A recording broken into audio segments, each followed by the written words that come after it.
So I stand in support of this bill, which will consolidate and coordinate government's efforts in nurturing a vibrant ecosystem for SMEs. I wish to raise just 4 points for clarification and consideration. As the Minister will be aware, a recent survey by QBE Insurance that was published just last week found that only 14% of SMEs intend to expand overseas, while 45% have no plans to internationalize soon. Insufficient funding, unfamiliarity with foreign markets, concerns about competition in foreign markets were some of the reasons cited. Enterprise Singapore has the mandate of supporting our enterprises in internationalizing. How does the Minister intend to respond to these findings?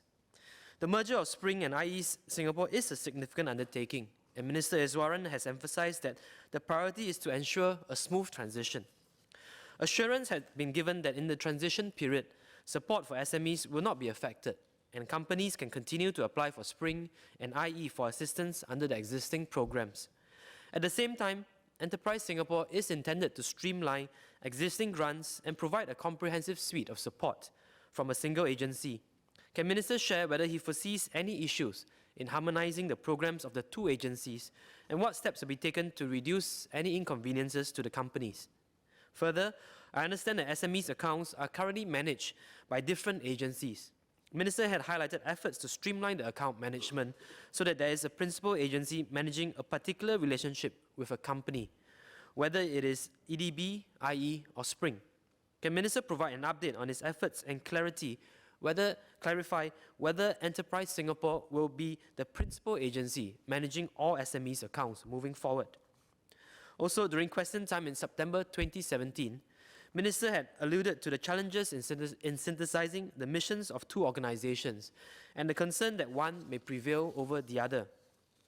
With this focus on overseas expansion, small firms may have concerns of being neglected. The concern was articulated by Singapore Business Federation, Teo Siong Sing, who had voiced the concern of whether micro-enterprises, such as mom and pop shops in HDB estates, will be ignored in the process.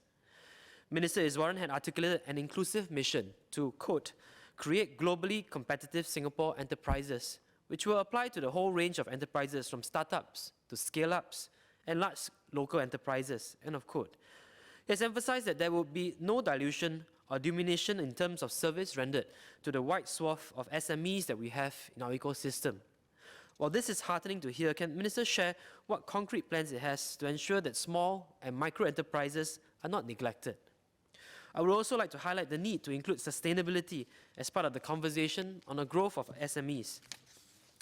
As Singapore Apex Corporate Sustainability Awards at the Singapore Apex Corporate Sustainability Awards in 2017, Minister Heng stated that pursuing sustainability is a matter of survival for businesses.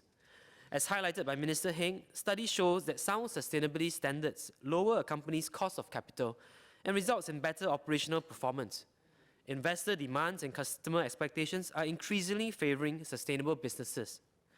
Environmentally and socially sustainable growth has been receiving greater attention. For instance, SGX has made it mandatory for all listed companies to report their environmental, social, and governance practices from 2018 onwards on a comply or explain basis. Beyond large listed companies, we can do more to increase uptake of sustainable business practices by SMEs, who are the biggest employer and contribute to the bulk of growth. SMEs make up 99% of our enterprises. Individual efforts by SMEs to adopt sustainable practices will collectively represent an enormous leap forward. To be sure, there are moves in that direction. SMEs are part of the supply chain for listed companies and will be impacted by SGX regulations. I also applaud initiatives by BCA, such as increasing funding for SMEs to green their premises, providing free feasibility assessment against BCA Green Mark standards, and piloting the behavioral change program to encourage building users to adopt sustainable behaviors. Another initiative is the Energy Efficiency Fund, which support businesses, including SMEs, in identifying and undertaking energy-efficient retrofits. We need more such initiatives that are specifically targeted towards SMEs. In 2010, the OECD stressed that the prospects and strategies for a green growth economy cannot be entirely understood without taking fully into account the production, technology, and management practices of SMEs. Sustainability efforts may need to be tailored to meet the needs of SMEs.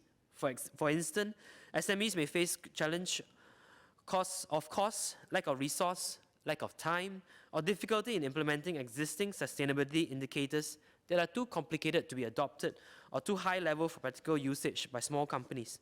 Sustainable growth is possible for SMEs. Founded by Susan Chong in 2002, Greenpack is a multi-million-dollar business that provides eco-friendly packaging to Fortune 500 companies. What we need is a concerted effort to push the sustainability agenda for SMEs, and Enterprise Singapore, as the leading agency for SMEs, would be well placed for that. Can the Minister share what plans Enterprise Singapore has to support SMEs' adoption of sustainable business practices? So I believe that Enterprise Singapore can be greater than the sum of its parts, and to support the move which demonstrates a whole-of-government approach in responding to future developments and challenges. So I stand in support of the bill.